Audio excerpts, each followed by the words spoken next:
প্রিয় শিক্ষার্থী, আসসালামু আলাইকুম। আশা করি সকলে ভালো আছো। আমি আল্লাহর অশেষ মেহেরবানিতে ভালো আছি। আজকে আমাদের আলোচনার বিষয় হচ্ছে মোল সংখ্যা এবং মোলারিটি। মোল কাকে বলে? মোল হচ্ছে কোনো পদার্থের যে পরিমাণে অ্যাভোগাড্রো সংখ্যক অর্থাৎ 6.02 ইন্টু 10⁻23 সংখ্যক অণু, পরমাণু, আয়ন বা ইলেকট্রন বিদ্যমান থাকবে, সেই পরিমাণ পদার্থকে আমরা মোল বলি বা এক মোল বলি। এছাড়াও আমরা কোনো পদার্থের পারমাণবিক বা আণবিক ভরটাকে যদি আমরা গ্রাম এককে প্রকাশ করতে পারি, তাহলে সেক্ষেত্রে আমরা সেই পরিমাণটাকেও আমরা মোল বলি।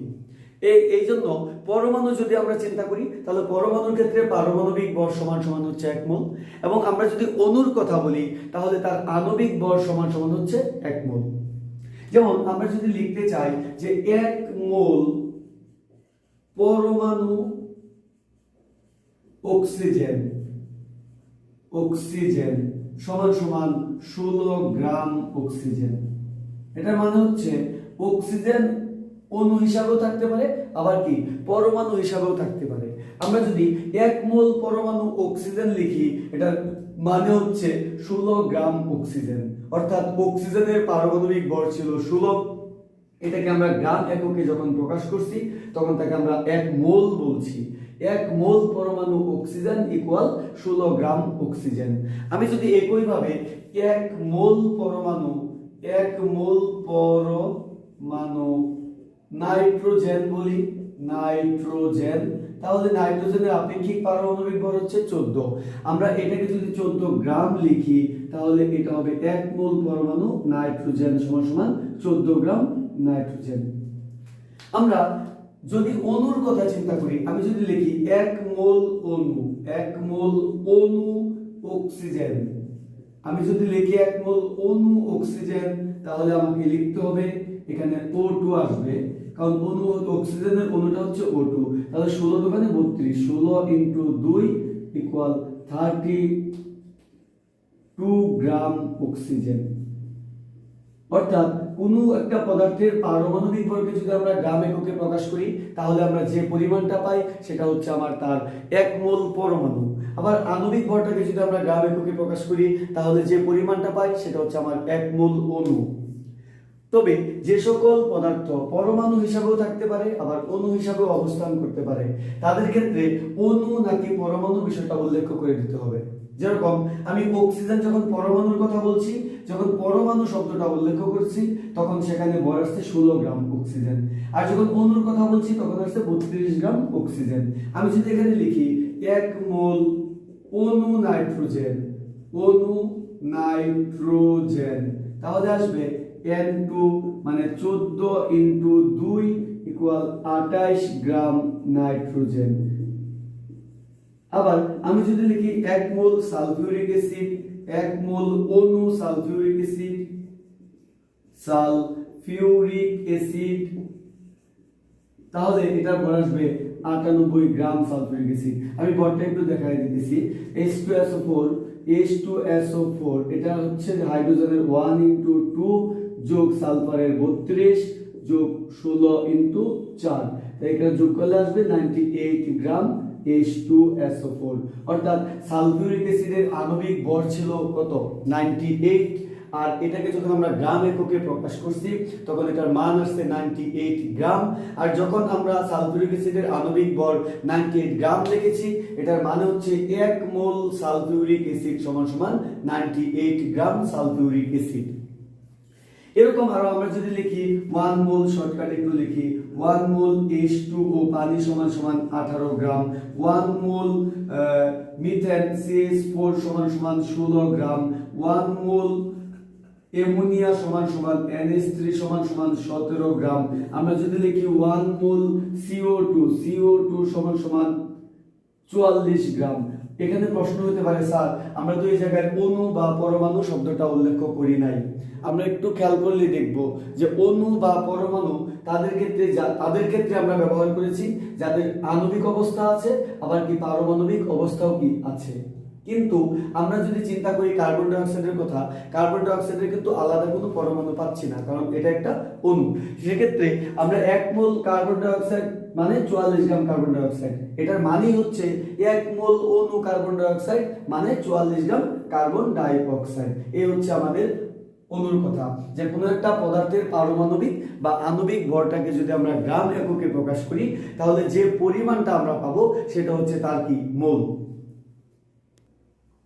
আবার আমরা যদি ভরের কথা বাদ দেয়া আমরা আবার যদি গ্যাসীয় পদার্থের আয়তনের কথা চিন্তা করি তাহলে এসটিপিতে 1 মোল পরিমাণ যে কোনো গ্যাসীয় পদার্থের আয়তন হবে 22.4 লিটার।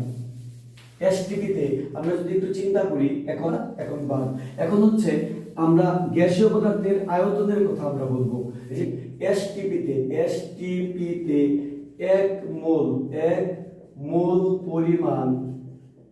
মোল পরিমাণ যে কোনো গ্যাসীয় পদার্থের আয়তন, যে কোনো গ্যাসীয় পদার্থের আয়তন 22.4 লিটার, আয়তন 22.4 লিটার। অর্থাৎ এটার মানে হচ্ছে প্রমাণ তাপমাত্রা ও চাপে 1 মোল পরিমাণ যে কোনো গ্যাসীয় পদার্থের আয়তন, যদি সেই পদার্থটা গ্যাসীয় হয় তাহলে তার আয়তন হবে 22.4 লিটার। এটা মানে হচ্ছে 1 মোল CO2 গ্যাসের আয়তন 22.4 লিটার। আমি যদি লিখি 1 মোল H2 গ্যাসের আয়তন, এখানে শর্ত আছে STP তে, তাহলে এটা হবে 22.4 লিটার। আমি যদি লিখি 1 মোল NH3 গ্যাসের আয়তন 22.4 লিটার।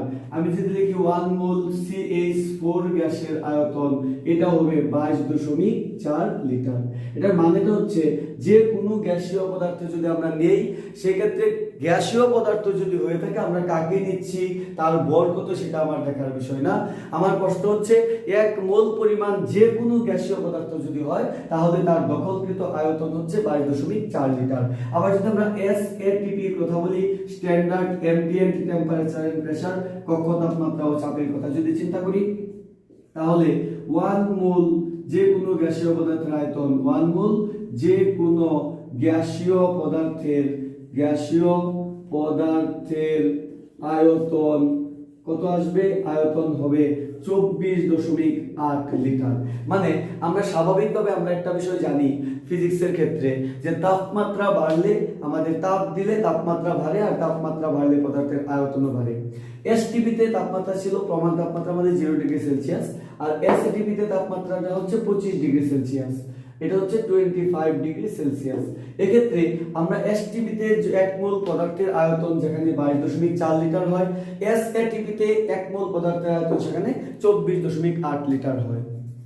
এবার আমরা আরেকটা কথার মাঝে যদি আমরা চলে যাই, যে কোনো পদার্থের আরেকটা বিষয় হচ্ছে যে কোনো পদার্থের 1 মোলে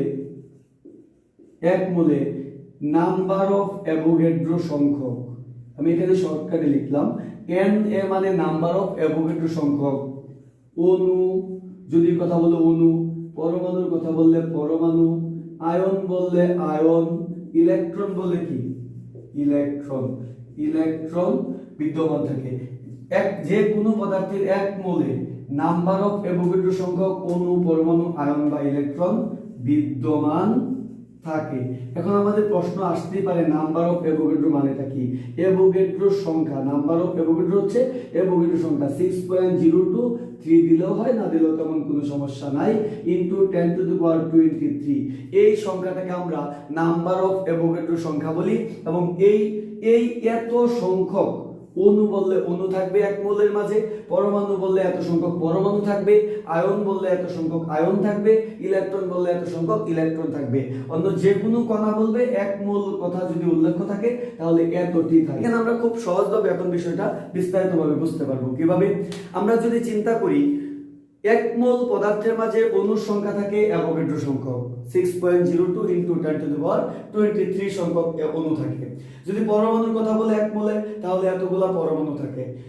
আবার আমরা যদি বলে যে 1 মোল পদার্থের ভর কত, যদি আমাদের সেটা যৌগ বা অণু হয় তাহলে তার আণবিক ভর সমান হবে 1 মোল, যদি সেটা পরমাণু হয় তাহলে আণবিক ভর সমান হবে 1 মোল। আবার আমরা যদি আয়তনের কথা বলি তাহলে এসটিপিতে বললে 1 মোল যে কোনো গ্যাসীয় পদার্থের আয়তন আসবে 22.4 লিটার। এসএটিপিতে বললে 1 মোল যে কোনো গ্যাসীয় পদার্থের আয়তন আসবে 24.8 লিটার। তাহলে এখান থেকে আমাদের যে বিষয়টা আমরা একটু ফোকাস করব সেটা হচ্ছে আমরা অনেক কিছুর জন্য এক মোলের তথ্য জানি। এক মোলের তথ্য জানি, আমরা কি লিখবো? এক মোলের কথাটা যদি আমি এইভাবে এটা লিখি, এটা হচ্ছে আমাদের সেন্টার। এক মোলটা হচ্ছে আমাদের সেন্টার। এখান থেকে এক মোলের অণুর ক্ষেত্রে তার গ্রাম আণবিক ভর, গ্রাম আণবিক ভর অণুর ক্ষেত্রে, মানে এক মোল। আমি আরেকটু লিখি, ওয়ান মোল। আমার কথা যদি বলে ওয়ান মোল, তাহলে গ্রাম অণুর ক্ষেত্রে তার গ্রাম আণবিক ভর। আমাকে যদি বলে পরমাণুর ক্ষেত্রে,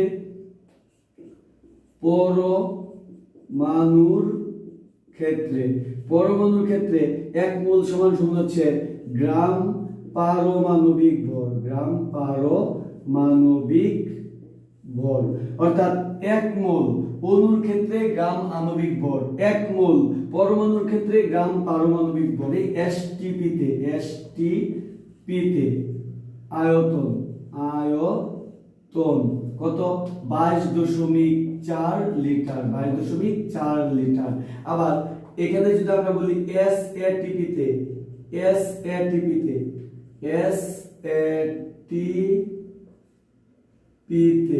24.8 লিটার, 24.8 লিটার। আমি যদি বলি অণুর ক্ষেত্রে, অণু অথবা পরমাণুর ক্ষেত্রে, পরমাণুর সংখ্যা যদি থাকে, সংখ্যার ক্ষেত্রে কত হবে? সংখ্যা করতে 6.02 into 10 to the power 23, অর্থাৎ নাম্বার অফ অ্যাভোগাড্রো, মানে নাম্বার অফ অ্যাভোগাড্রো। অর্থাৎ এখানে আমরা একটা ছকের মতো একটা সেন্টার তৈরি করে ফেলছি, অনেকটা স্টেশনের মতো হয়ে গেছে। কিরকম? যদি আমাদেরকে বলে এক মোল, তাহলে তার যদি পরমাণুর ক্ষেত্রে বলে ভর, এক মোলের ভর, পরমাণুর ক্ষেত্রে তার গ্রাম পারমাণবিক ভর, আবার অণুর ক্ষেত্রে তার গ্রাম আণবিক ভর। ঠিক আছে? আবার এক মোলের যদি আয়তন বলে এসটিপিতে, এটা হবে গ্যাসীয় পদার্থের জন্য, শর্ত আছে কিন্তু, গ্যাসীয় পদার্থের জন্য বা গ্যাসীয় অণুর জন্য গ্যাসীয় অণুর জন্য 22.4 লিটার। আবার এসএটিপিতে এটাও গ্যাসীয় অণুর জন্য, এটা হবে গ্যাসীয় অণুর জন্য, এটা হবে 24.8 লিটার।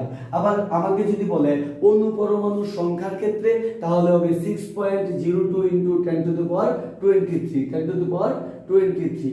তাহলে আমরা এক মোলের অণুর সংখ্যা জানি 6.02 into 10 to the power 23, এক মোলের পরমাণুর সংখ্যা জানি 6.02 into 10 to the power 23, এক মোলের ভর জানি, অণুর ক্ষেত্রে তার গ্রাম আণবিক ভর, পরমাণুর ক্ষেত্রে তার গ্রাম পারমাণবিক ভর, এবং এসটিপিতে আয়তন গ্যাসীয় পদার্থের ক্ষেত্রে 22.4 লিটার, এসএটিপিতে আয়তন গ্যাসীয় পদার্থের ক্ষেত্রে 24.8 লিটার। এখানে এগুলো আমরা জেনে ফেললাম। এখন প্রশ্ন হচ্ছে আমরা মোল সংখ্যা কিভাবে নির্ণয় করব? এগুলার বেশ কিছু সূত্র আমাদের রয়েছে। তাহলে আমরা মোল সংখ্যাটা কিভাবে নির্ণয় করতে পারি? মোল সংখ্যাটা নির্ণয় করার জন্য আমাদেরকে কোনো না কোনো ক্লু বা তথ্য বা হিন্টস দিয়ে দিবে। সেক্ষেত্রে আমাদেরকে যদি ভর দিয়ে দেয়, কোনো একটা পদার্থের বা কোনো একটা যৌগের ভর দিয়ে দেয়, তাহলে মোল সংখ্যাটা আমরা কিভাবে বের করব? যার ভর দেওয়া থাকবে, ভর দেওয়া থাকলে মোল সংখ্যা প্রদত্ত ভর, মানে গ্রাম প্রদত্ত ভর বাই গ্রাম আণবিক ভর। অর্থাৎ আমাদেরকে যে ভরটা দেওয়া থাকবে সেটা গ্রাম এককে সেই ভরটা লিখবো এবং গ্রাম এককে আণবিক ভরটা লিখবো। আমরা মোল সংখ্যাকে স্মল m দ্বারা প্রকাশ করলাম এবং গ্রাম প্রদত্ত ভরটাকে আমরা ডব্লিউ দ্বারা প্রকাশ করলাম এবং গ্রাম আণবিক ভরটাকে আমরা ক্যাপিটাল M দ্বারা প্রকাশ করলাম। এটার মানে হচ্ছে ভর দেওয়া থাকলে মোল সংখ্যা হচ্ছে আমার গ্রাম প্রদত্ত ভর বাই কি আণবিক ভর, গ্রাম আণবিক ভর বা এক মোল ওই পদার্থটার ভর আমরা নিচে লিখব। আমি যদি এখানে লিখি 5 গ্রাম CO2 গ্যাসের মোল সংখ্যা, গ্যাসের মোল সংখ্যা নির্ণয়, আমি যদি লিখি 5 গ্রাম CO2 গ্যাসের মোল সংখ্যা নির্ণয়, তাহলে এখানে আমরা কি লিখবো? দেওয়া আছে এখানে ডব্লিউ, মানে দেয়া আছে ডব্লিউ সমান সমান গ্রাম প্রদত্ত ভর হচ্ছে 5 গ্রাম, আর আমাদের গ্রাম আণবিক ভর CO2 এর গ্রাম আণবিক ভর আণবিক ভর ইকুয়াল m ইকুয়াল বা mCO2 ইকুয়াল 44 গ্রাম। মানে ব্যাপারটা হচ্ছে আমরা এখানে CO2 এর আণবিক ভর আমরা এখানে 44 গ্রাম লিখতে পারি বা গ্রাম আণবিক ভর 44 গ্রাম লিখতে পারি। তো সুতরাং মোল সংখ্যাটা যদি আমরা চিন্তা করি, মোল সংখ্যা তাহলে আমার n ইকুয়াল আসবে গ্রাম প্রদত্ত ভর 5, আমরা নিচে আসবে 44, এটা ক্যালকুলেশন 44 আসে আমাদের 0.113 মোল। একইভাবে আমি যদি আরেকটা প্রশ্ন করি, সেটা হচ্ছে আমি যদি লিখি 20 গ্রাম H2SO4 এর মোল সংখ্যা 20 গ্রাম H2SO4 এর মোল সংখ্যা, তাহলে আমাদের এখানে দেওয়া আছে W, মানে দেওয়া আছে গ্রাম প্রদত্ত ভর W ইকুয়াল 20 গ্রাম। আমরা সালফিউরিক অ্যাসিডের আণবিক ভরটা পাই MH2SO4 সমান পাই 98 গ্রাম পার মোল, মানে প্রতি মোলের জন্য আমরা এটা পাই। তাহলে আমার এখানে মোল সংখ্যা n ইকুয়াল যদি হট হয়, n equal W by capital M, বা n ইকুয়াল W এর জায়গায় আমরা লিখতে পারি 20 আর এখানে লিখতে পারি কি 98, এটাকে আমরা ভাগ করলে কত হয় 8, এখানে আছে 0.204 মোল। এখানে মূল যে ব্যাপারটা সেটা হচ্ছে যে আমরা কোনো একটা পদার্থের পারমাণবিক বা আণবিক ভরটাকে যদি গ্রাম এককে প্রকাশ করি, সেটা হয় 1 মোলের ভর। যে কোনো পদার্থের ভর যদি দেয়া থাকে, সেই ভরটাকে যদি ওই পদার্থের আণবিক ভর দ্বারা ভাগ করি, তাহলে আমি মোল সংখ্যা পাবো। আমি যদি যেমন কার্বন ডাই অক্সাইডের 5 গ্রামকে কার্বন ডাই অক্সাইডের আণবিক ভর দ্বারা ভাগ করছি, আমরা এখানে কার্বন ডাই অক্সাইডের মোল সংখ্যা পাইলাম। সেকেন্ড যে কথাটা, আমরা 20 গ্রাম সালফিউরিক অ্যাসিড নিছি, এর মোল সংখ্যা বের করতে বলছি। 20 গ্রাম সালফিউরিক অ্যাসিডকে তার আণবিক ভর দ্বারা ভাগ করছি, আমরা সালফিউরিক অ্যাসিডের মোল সংখ্যা পাইছি। তোমরা ইচ্ছা করলে আরো কয়েকটা প্র্যাকটিস করতে পারো, আমি প্র্যাকটিসের জন্য কিছু এখানে তথ্য দিয়ে দিলাম কয়েকটা, এটা তোমরা নিজের সমাধান করে কমেন্ট বক্সে জানিয়ে দিবে ইনশাআল্লাহ। আমি বললাম 10 গ্রাম NH3 এর মোল সংখ্যা নির্ণয়, মোল সংখ্যা নির্ণয়। আমি বললাম এখানে 17 গ্রাম HNO3 এর মোল সংখ্যা নির্ণয়। আমি বললাম 23 গ্রাম NaCl এর মোল সংখ্যা নির্ণয়। আমি বললাম 20 গ্রাম C6H12O6 এর মোল সংখ্যা নির্ণয়। এগুলো তোমরা SW করে কমেন্ট বক্সে জানিয়ে দেবে আশা করি। আর আমি সেটা দেখলে যাদেরটা সঠিক হবে তাদেরকে আমি লাইক চিহ্ন দিয়ে দেবো, তাহলে বুঝবো যে তোমারটা সঠিক হয়েছে। এই 10 গ্রাম অ্যামোনিয়া এর মোল সংখ্যা নির্ণয় করবা, 17 গ্রাম নাইট্রিক অ্যাসিডের মোল সংখ্যা নির্ণয় করবা, 23 গ্রাম সোডিয়াম ক্লোরাইডের মোল সংখ্যা নির্ণয় করবা, 20 গ্রাম C6H12O6 এর মোল সংখ্যা নির্ণয় করবা। মোল সংখ্যা নির্ণয়ের একটা পদ্ধতি হচ্ছে, যদি ভর দেয়া থাকে তাহলে যে ভরটা দেয়া থাকবে তার ভরকে ওই পদার্থের আণবিক ভর বা গ্রাম আণবিক ভর দ্বারা যদি আমরা ভাগ করি, তাহলে আমরা এখানে কি পাই? মোল সংখ্যা পাই। তবে এখানে লাস্ট দিকে উপরেও গ্রাম থাকে নিচেও গ্রাম থাকে, আমরা গ্রাম এককটা এখানে ব্যবহার করি না, সরাসরি আমরা মানগুলোই ব্যবহার করি। সেকেন্ড কথা, আমরা গ্রাম যদি গ্রামে দেওয়া থাকে, তাহলে আমরা এখানে গ্রামে যদি দেওয়া থাকে মোল সংখ্যাটা কিভাবে বের করতে হয় সেই বিষয়টা আমরা অলরেডি বুঝে গেলাম। কিরকম আমি আবার বলে দিচ্ছি, যদি গ্রামে দেয়া থাকে তাহলে আমার গ্রাম প্রদত্ত ভর, নিচে হচ্ছে গ্রাম আণবিক ভর, অর্থাৎ যে পদার্থটার ভর দেয়া থাকবে সেটার জন্য তার ওই দেওয়া ভরটা, নিচে ওই যৌগটার গ্রাম আণবিক ভরটা লিখলেই আমাদের মোল সংখ্যা বের হয়ে আসবে। অনুপাতটা ভাগটা করলেই মোল সংখ্যাটা বের হয়ে আসবে। এখন আমাদের যে কাজটা করতে হবে সেকেন্ড, সেটা হচ্ছে এসটিপিতে যদি আয়তন দেওয়া থাকে তাহলে মোল সংখ্যাটা কিভাবে বের করতে হয়, এটার জন্য আমরা দুই একটা একটু প্র্যাকটিস করি। যে আয়তনটা দেওয়া থাকবে সেই আয়তনটাকে আমরা যদি 22.4 লিটার দ্বারা ভাগ করি বা 22.4 এই সংখ্যাটা দিয়ে ভাগ করি, তাহলে আমরা কি পাই? আমরা ওই গ্যাসীয় পদার্থের মোল সংখ্যাটা বের করতে পারি। তাহলে আমরা ওই গ্যাসীয় পদার্থের মোল সংখ্যাটা বের করতে পারি। কিভাবে বের করতে পারি একটু খেয়াল করি। আমি এখানে বললাম 10 লিটার মিথেন গ্যাস, বললাম মিথেন গ্যাসের মোল সংখ্যা কত? মোল সংখ্যা কত, তোমাকে এটা আমি প্রশ্ন করলাম। তাহলে এখানে আমরা কি লিখবো, দেয়া আছে এসটিপি তে, মানে মোল সংখ্যা যদি এসটিপি তে আয়তন দেয়া থাকে, মোল সংখ্যা n ইকুয়াল প্রদত্ত আয়তন কত, 10 লিটার, নিচে হচ্ছে 22.4 লিটার, 22.4 লিটার। তাহলে এখানে মোল সংখ্যা n এর মান কত আসতেছে, n ইকুয়াল আসতেছে 10/22.4। আমরা একটু দেখি তো, 10 কে 22.4 দ্বারা ভাগ করে 10/22.4, তাহলে এখানে 0.446 মোল আসতেছে। অর্থাৎ আমি যদি 10 লিটার মিথেন গ্যাস নেই, তাহলে 10 লিটার মিথেন গ্যাসের মোল সংখ্যা হচ্ছে আমার 0.446 মোল। আমি যদি এখানে এক কাজ করি, সেটা হচ্ছে আমি এখানে বললাম যে 5 মোল সংখ্যা, 5 লিটার CO2 গ্যাসের মোল সংখ্যা। তাহলে এখানে আমরা কি করব, আমরা এখানে যে ভরটা দেয়া আছে সেটা হচ্ছে আমাদের এখানে 5 লিটার, অর্থাৎ মোল সংখ্যা n ইকুয়াল প্রদত্ত আয়তন, দ্যাট মিন্স 5 লিটার, নিচে হচ্ছে 22.4 লিটার। লিটার যদি কাটা যায়, তাহলে আমার এখানে যে মোলটা আসবে সেটা হচ্ছে 22.4 লিটার, কিন্তু প্রতি মোলের জন্য। এখানে পার মোল ইনভার্সে থাকে, আর সেই ইনভার্সটা লিটার কাটা যাওয়ার পরে মোলটা উপরে উঠে যায়, সেখানে সরাসরি মোল হয়ে যায়। তাহলে এখানে 5 আমাদের যে মানটা আসবে সেটা হচ্ছে 5/22.4, এখানে মান আসবে 0.223। তাহলে আমরা যদি এসটিপি তে আয়তন দেয়া থাকে, তাহলে মোল সংখ্যাটা কিভাবে বের করব, 8 লিটার। যদি একই জায়গায় এসএটিপি কথাটা লেখা থাকে, তাহলে সেখানে আমরা লিখব 24.8 লিটার, আমরা এখানে লিখে দেব। অর্থাৎ আমাকে যদি বলে এসএটিপি, এই তথ্যগুলো হচ্ছে সবগুলো এসটিপির জন্য, এগুলো হচ্ছে এসটিপির জন্য। বাট আমাকে এসএটিপি যদি বলে, তাহলে প্রদত্ত আয়তন নিচে আমি 24.8 লিটার, এই অংশটা আমি ব্যবহার করব। এর পরবর্তী কথা, যদি অনুপরমাণুর সংখ্যা দেয়া থাকে, তাহলে মোল সংখ্যা কিভাবে নির্ণয় করতে হয়। তার আগে আমি এখানে একটু কাজ তোমাদের দিয়ে দিচ্ছি। এসটিপি তে 15 লিটার অ্যামোনিয়া গ্যাসের মোল সংখ্যা নির্ণয় করো, মোল সংখ্যা নির্ণয় করো। এটা তোমরা কমেন্ট বক্সে জানাবা।